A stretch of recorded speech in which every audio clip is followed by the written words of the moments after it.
नमस्कार, स्वागत है आपका हरियाणा न्यूज़ 24 पे। मैं हूं मुन्ना लंबा, मेरे सहयोगी हिमांशु लंबा के साथ। आज खुशी का मौका है और खुशी के मौके ऊपर मुझे सुनैना चौटाला, आज गढ़वाली गांव में मुझे सुनैना चौटाला प्रचार प्रसार तो नहीं है आज, लेकिन बेटे की खुशी का 54 किलो भार वर्ग में Tannu Goyat youth Asian championship जीत के यहाँ पहुँची हैं। सम्मान समारोह तो वहाँ तो कुछ चर्चा हो जाए। राजनीतिक सरगर्मियाँ तेज हैं, हर पार्टी कहने की भागम भगाव है, बड़ी बड़ी रैलियाँ हो रही हैं। तो इसी बीच सुनैना चौटाला से कुछ राजनीतिक चर्चा करेंगे, तो वो उनकी इस बारे में क्या राय है। कई सवाल है जनता के हमारे भी। सुनैना जी, आपका बहुत बहुत स्वागत है हमारे हरियाणा न्यूज़ 24। बहुत बहुत राम राम भाई साहब और धन्यवाद आपका। सुनैना चौटाला जी, क्या कहेंगे राजनीति को लेके? सबसे पहले आपकी पार्टी की बातचीत कर लेते हैं। दुष्यंत चौटाला फिलहाल राजस्थान में है और राजस्थान में आप भी प्रोग्राम कर रहे हैं और कह रहे हैं कि सबसे बड़ा धोखा है, सबसे बड़ा झूठा है, वहाँ माइक पे धाड़ रहे हैं। तो ये क्या चल रहा है? राजस्थान में पीछे पीछे पहुँच गए आप। सबसे पहले तो आपने कहा आपकी पार्टी की बात करेंगे और फिर आपने नाम ले दिया दुष्यंत का। उन्होंने और वो जो है इंडियन नेशनल लोकदल तो आदरणीय चौधरी देवीलाल जी की नीतियों का अनुसरण करते हुए चलती है। और राजस्थान में भी जो हमारा भाई कॉमरेड बलवान पूनिया किसान आंदोलन में जिन्होंने बहुत एक संघर्ष किया, और अभय सिंह जी चौटाला जब ऐलनाबाद का चुनाव लड़ रहे थे, आपका बड़ा समर्थन किया, उन्होंने समर्थन किया था किसान का। और आपके भी सपोर्ट में खड़े थे, वो पूरा चुनाव वहीं पे था आपके साथ। बिल्कुल, तो एक नैतिक दायित्व बनता है। अभय सिंह जी चौटाला उनकी मदद के लिए तत्पर खड़े हैं। जहाँ तक बात आपने कही कि हम पीछे पीछे पहुँच गए, हम उनसे आगे आगे हैं। वो पीछे पीछे हैं, हम आगे आगे हैं, क्योंकि अब जो सिनेरियो होने वाला है राजनीतिक तौर के ऊपर, तो आपको वैसे तो आपको भी पता चल ही गया होगा कि जेजेपी कहीं पे दिखाई नहीं देगी। लेकिन सुनैना जी, चलो अब आपकी बात पूरी कर देते हैं। आपने कहा देवीलाल के पद चिन्हों पे, तो देवीलाल महापुरुष थे, लोह पुरुष थे, सारी सच्ची बातें हैं। अब आप जेजेपी के पैटर्न पे आप बातचीत कर रहे हैं। पहले जेजेपी ने ये ही जुमला छोड़ा था, दूसरा था देवीलाल के चिन्हों पे काम करेंगे पार्टी। लेकिन कहीं कि किसानों के और आम जन के कहा कि वोट लिए बीजेपी के खिलाफ और बीजेपी के साथ जाके बैठ गए। तो आप भी वही दावे कर रहे हैं। आप पे भरोसा कैसे किया जाए? पार्टी तो चलो अलग अलग हो चुकी, परिवार और चौधरी देवीलाल के वंशज आप हैं, तो कैसे आपको जैसे जनता भरोसा कर पाए? देखिए, मैं तो यही कहूँगी, आपकी तरफ से भी हो सकती है जुमला कभी भी इंडियन नेशनल लोकदल का रिकॉर्ड है। आदरणीय चौधरी देवीलाल जी, चौधरी ओम प्रकाश जी चौटाला और अभय सिंह जी चौटाला, ये एक रिकॉर्ड है कि ये लोग कभी भी जनता के बीच में झूठे सबज बाग लेके नहीं गए, और जो कमिटमेंट आज तक किया गया है उसको इम्प्लीमेंट करके उसको पूरा किया गया है। एक समय जब आदरणीय चौधरी देवीलाल जी 100 रुपये बुढ़ापा पेंशन का जिक्र किया करते थे, तो बंसीलाल जी इसको जुमला बताया करते थे। लेकिन जब वो बने और जब उन्होंने उसको इम्प्लीमेंट किया, तभी तो पता चला। अब मैं पूरे हरियाणा प्रदेश से आप ही की बात का जिक्र करते हुए ये कहूँगी कि आपने सबको आजमा के देखा, एक मौका अभय सिंह जी चौटाला को देके देखिए, तब आपको पता चलेगा कि असली आदरणीय चौधरी देवीलाल जी का पद चिन्हों पे चलने वाला कौन है। सुनैना जी, नैना चौटाला के पास जो पावर थी पीछे, वो ही पावर आपके पास आज पूरे हरियाणा प्रदेश की। पूरे हरियाणा में हर कस्बे, हर गली, हर कोपचे में भली भांति परिचित हैं, सबको जानते हो आप। तो क्या समझे, चुनाव के बाद आप भी गुम हो जाएंगे। हरिचंद्र चौपाल चलाई थी, वो कहीं फिर दर्शन नहीं हुए, हरिचंद्र चौपाल भी नहीं दिखी। आप भी उसी पैटर्न पे आपने एक सभा का आयोजन किया है, शायद ही हरिचंद्र कुछ ऐसा करके आपका एक पूरे हरियाणा में एक अभियान चल रहा है। तो कहने के सुनैना चौटाला कहने के सत्ता में भागीदारी के बाद दिखाई देंगी नैना चौटाले की तरह, या फिर ये भी एक जुमला ही रहेगा? देखिए, मैं आपसे एक बात कहना चाहती हूँ, जो दिल की इच्छा है। हर आदमी अपने अपने हिसाब से, अपने अपने राजनीतिक दल के हिसाब से काम करता है, लेकिन कुछ इच्छाएं होती हैं। मेरी ये इच्छा है कि हरियाणा प्रदेश में जितने भी ग्रामीण अंचल में मेरी माताएं बहनें हैं, उनका जो टैलेंट है, देखिए किसी के पास दरी बनाने का है, किसी के पास पंखी बनाने का है, किसी के पास लेस बनाने का टैलेंट है। वो टैलेंट ना केवल हरियाणा, ना केवल हिंदुस्तान, बल्कि विश्व के पटल पे ऊपर आए, उसके लिए मुझे काम करना पड़ेगा। राजनीतिक एक कुछ एमएलए बनना या एमपी बनना मेरा उद्देश्य नहीं है। मेरा उद्देश्य महिला शक्ति को मजबूत बनाना। ये कि ये बातें नैना चौटाला ने बोली थी, दरी सब कुछ चीज़ें, सुई धागा महिलाओं के लिए ये वो, लेकिन उसके बाद कोई बात सिरे चढ़ नहीं पाई। सत्ता में होते हुए सुनैना चौटाला भी वही बातचीत कर रही है। देखिए, सत्ता में मैं नहीं हूँ। अभी सत्ता में आने के बाद मुझे आजमाने के बाद ये सवाल आप तब मुझसे कीजिएगा। दिखाई देंगे। भली भांति मैं आपसे मिलूंगी, मैं आपको बकायदा, आपका कांटेक्ट नंबर मेरे पास है, बकायदा आपको फ़ोन करूंगी, जो भी काम करूंगी कहूंगी आजा भाई अब देख ले मैंने ये काम कर दिया। तो ये चीज़ें हैं, ये चीज़ें आज जो हमारा मुद्दा है वो नैना या सुनैना का या दुष्यंत का या किसी का नहीं है। आज मुद्दा है जनता का। आज जनता महंगाई से परेशान है, आज नौजवान बेरोजगारी से परेशान है, आज शिक्षा के मंदिर बंद किए जा रहे हैं, आज नौकरियों के नाम के ऊपर नौकरियां नहीं हैं। अभी जो बच्ची जिसको मैं तनु गोयत को सम्मानित करके आई हूँ, मैं मन में ये सोच रही थी कि काश आज सरकार चौधरी ओम प्रकाश जी चौटाला की होती तो नज़ारा कुछ और होता। इस बच्चे को नौकरी के लिए भी पक्का कर दिया जाता, नौकरी भी दी जाती। ये मौजूदा सरकार ने तो ना केवल खिलाड़ियों के ऊपर कुठाराघात बल्कि नौजवान युवा पीढ़ी को एकदम से मायूस कर दिया, जिसके चलते आज वो विदेश की तरफ रुख कर चुके हैं। आज मुद्दे ये हैं, आज नैना या सुनैना ये इन चीज़ों का कोई मुद्दा नहीं है। आज जनता की बात, जनता के लिए, जनता की आवाज़ करते हैं। आपको लगता है लोकतंत्र खतरे में है फिलहाल? आपको लगता है यहाँ पे जातिगत राजनीति हो रही है आज के दिन?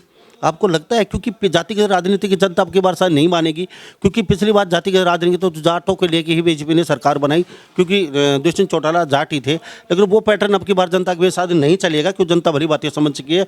जाट नॉन जाट ये वो चलने वाला नहीं है, समझदार जनता है। लेकिन फिर भी पूछता हूँ, क्या लोकतंत्र के लिए खतरा है जातिगत राजनीति? आपने बहुत अच्छा प्रश्न किया मुन्ना जी, जबकि मैं चाहती हूँ कि हर एक, ना केवल हरियाणा बल्कि हिंदुस्तान के एक एक नागरिक को इस बात की समझ होनी चाहिए कि जिस दिन हमने जात पात छोड़ के विकास को वोट देना शुरू कर दिया तो हमारे विकास को कोई नहीं रोक सकता। हर जगह विकास होगा। मैं नहीं कहती कि आप किसी भी आधार पे वोट दें, मैं कहूँगी आप काम को लेके वोट दें। और जब आप काम देखने निकलोगे, कम से कम हरियाणा प्रदेश का, तो मैं ये कह सकती हूँ कि इंडियन नेशनल लोकदल ने जितने काम कराए उतने आज तक के रिकॉर्ड में, इतिहास में किसी भी पार्टी ने जनता के लिए काम नहीं किए। हाँ, अपनी जेबें भरने के लिए बहुत सारी योजनाएं उन्होंने जरूर चलाई, लेकिन इंडियन नेशनल लोकदल ने जन कल्याण की योजनाएं चलाई, जितनी भी चलाई जनता के लिए चलाई। सुनिए ना जी, चाहे हुड्डा साहब करो जातिगत राजनीति, चाहे बीजेपी पार्टी करो, मैं सभी के लिए कहता हूँ जातिगत राजनीति होनी नहीं चाहिए। आपने कभी नहीं किया आज तक अपनी लाइफ में? चौटाला साहब ने, देवीलाल साहब ने, आपने, अभय ने, कोई भी हो अदर भाई, कभी आपके भी कई बार सीएम रहे हैं हरियाणा में, तो आपने कभी ये जातिगत जहर घोलना, जातिगत राजनीति करना कभी आपने? इसका मैं आपको बहुत बड़ा एग्जाम्पल देती हूँ। बुढ़ापा पेंशन है, जातिगत आधार पे नहीं है, सिर्फ उम्र के आधार पे है। चाहे वो किसी भी पार्टी का, वो कांग्रेस के लोग भी हैं, वहाँ बीजेपी के लोग भी हैं, तमाम हिंदुस्तान में, हरियाणा प्रदेश में कम से कम जो बुढ़ापा पेंशन मिलती है वो एक उम्र को देख के मिलती है। उसके बाद कन्यादान राशि है, वो भी आदरणीय चौधरी देवीलाल जी की देन है। उसमें भी कहीं पे भी आपको कोई जातिगत या कोई पार्टी विशेष, कोई राजनीतिक आपको द्वेष भावना दिखाई नहीं देगी।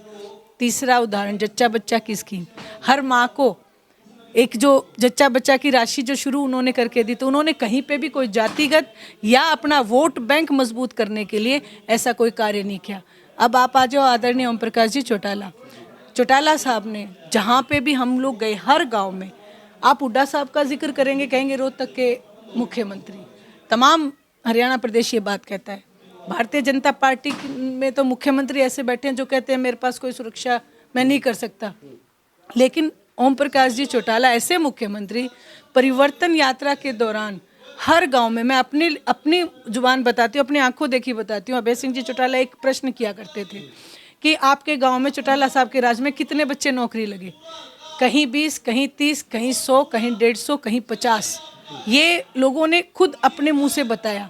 तो ऐसा व्यक्ति जो बिना द्वेष भावना के नौकरियां बांटे, और वहीं आप सरपंचों का, हर गांव के सरपंच से आप जाके पूछे कि चौटाला साहब के राज में कितनी कितनी ग्रांट मिला करती थी, गांव का विकास कितना हुआ करता था, सड़कें बना करती थी, उसमें कहीं भी आपको राजनीतिक या जातिगत कहीं द्वेष भावना आपको दिखाई नहीं देगी। कहते प्रत्यक्ष को प्रमाण की जरूरत नहीं।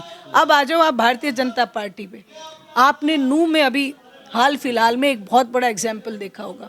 तो यहाँ ये जो जातिगत राजनीति करने आए हैं, इन लोगों से हमारे लोकतंत्र को जाहिर तौर पे खतरा है, बहुत बड़ा खतरा है। ये तो कहते हैं हिंदुओं को खतरा है। मैं इनसे ये सवाल करती हूँ कि जब मुगल हमारे देश पे राज करके गए तब हिंदुओं को खतरा नहीं हुआ, तो अब तो तुम खुद हिंदू बन के बैठे हो। आज भी अगर हिंदू को खतरा है तो फिर ये आप राजनीति कर रहे हो। सही मायने में आप हिंदू को मुस्लिम से, मैं कहती हूँ अदर जाट और अन्य जातियाँ, ये सब चीज़ें फैला के आप उन्हें भ्रमित करना चाहते हो। अपने जो किए हुए गुनाह हैं, जो आपने लोगों से वोट लिया और उनकी बातें उनकी पूरी नहीं की, वो गुनाह को छुपाने के लिए ये काम करते हैं। सुनिए ना जी, थोड़ा सा चलते चलते छोटा सा दो सवाल और रहेंगे मेरे। पीछे दुष्यंत चौटाला ने सत्ता में जो सिचुएशन थी दुष्यंत चौटाला की, आज उस जगह आप खड़े हैं। अब की बार सत्ता में पूरा हरियाणा कह रहा है आप आएंगे। मैं ये नहीं कहता आपकी 10 सीटें होंगी या 50 होंगी या 30 होंगी, लेकिन सत्ता पे कहते हैं अभी चौटाला अब की बार काबिज जरूर होंगे। तो क्या लगता है, क्या माहौल बन रहा है, कितनी सीटें आप यहाँ से, अभी आने वाले चुनाव है, लोकसभा में भी अपने प्रत्याशी उतारेंगे पूरे या खाली विधानसभा तक ही सीमित रहेंगे? अगर लोकसभा में उतारेंगे तो कितनी सीटें आप जीतने के, और विधानसभा में क्या माहौल रहेगा? क्या हुड्डा उनके साथ जाएंगे अलायंस में, या फिर कहीं ना कहीं कहते हैं हुड्डा भी न्यारी पार्टी बना सकते हैं? जैसे ओम प्रकाश धनखड़ को हटा दिया, वो भी हुड्डा साहब से मिलने, कभी चौटाला साहब से मिलन हो रहा है उनका आपस में। तो ये कई सवाल हैं मेरे, क्या कहेंगे? सबसे पहला सवाल तो आपने किया कि आप दुष्यंत की जगह खड़े हो, मैं इसको सिरे से खारिज करती हूँ।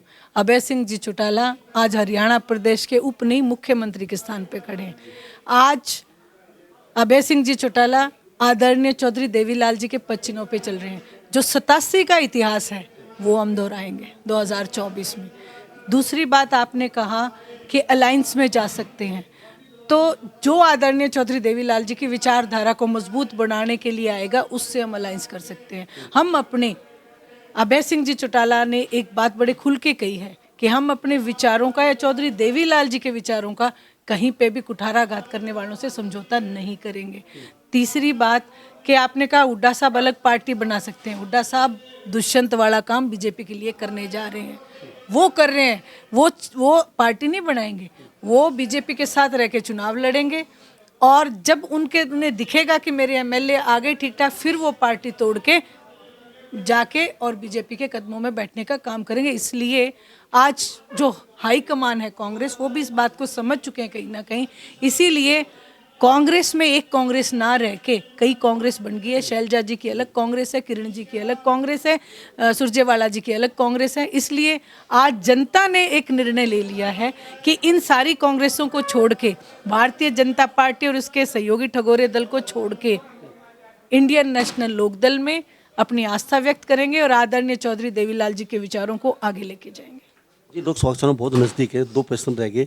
लोकसभा में क्या अपनी 10 की 10 सीटों पे आप अपना उतार रहे हैं सांसद? निश्चित रूप से 10 की 10 सीटें लड़ेंगे, क्योंकि हम एक ही बात कहना चाहते हैं पूरे हरियाणा प्रदेश को कि जब आपका किसान भाई या कोई आपका समर्थक जाके लोकसभा में बैठेगा तो आपकी बात की आवाज़ उठाएगा, आपको मजबूत बनाएगा। स्वामीनाथन की रिपोर्ट और एमएसपी के लिए हमें संघर्ष करना है, लड़ाई लड़नी है, तो 10 की 10 सीट इंडियन नेशनल लोकदल को हर एक वर्ग जो है देना चाहेगा। क्या अब की बार फिर दोबारा से कहने की जातिगत राजनीति होगी, या फिर आपके नज़र में क्या लग रहा है अब की बार भारतीय जनता पार्टी फिर सत्ता में काबिज होने के सपने देख रही है? उधर हुड्डा साहब भी कहीं ना कहीं, हुड्डा साहब का तो आपने कल कर ही दिया चलो, लेकिन भारतीय जनता पार्टी की जहाँ तक हम बातचीत करें तो कहीं ना कहीं दोबारा वो सपने ले रहे हैं हम सत्ता में काबिज हो जाएंगे, आ जाएंगे। तो क्या लगता है? देखिए, हर एक पार्टी सोचती है कि वो आए, लेकिन भारतीय जनता पार्टी अगर अपना काम देखे, अगर जनता काम देखेगी तो कहीं पे भी वो खड़ी नज़र आपको नहीं आएगी। भारतीय जनता पार्टी से तो हरियाणा प्रदेश पहले ही विमुख हो चुका था। ये तो दुष्यंत ने जाके उनको मजबूती प्रदान की और धोखा किया लोगों के साथ, लेकिन अब लोग उस चीज़ को समझ चुके हैं। इन लोगों की जो गलत राजनीति है इसको समझ चुके हैं, क्योंकि राजनीतिक वो मंच है जहाँ से आप लोगों के लिए कुछ कर सकते हैं, लेकिन लोगों से ठगाठोरी करोगे तो जनता जनार्दन है, जनार्दन नाम भगवान का है, और ये सब उनको नकार चुके हैं और अभय सिंह जी चौटाला मुख्यमंत्री होंगे। और लास्ट में एक क्वेश्चन है मेरा, अभय चौटाला की यात्रा तो हो चुकी, आपकी यात्रा कब शुरू हो रही है दोबारा महिलाओं के लिए? मेरी यात्रा जारी है और ये जारी ही रहेगी।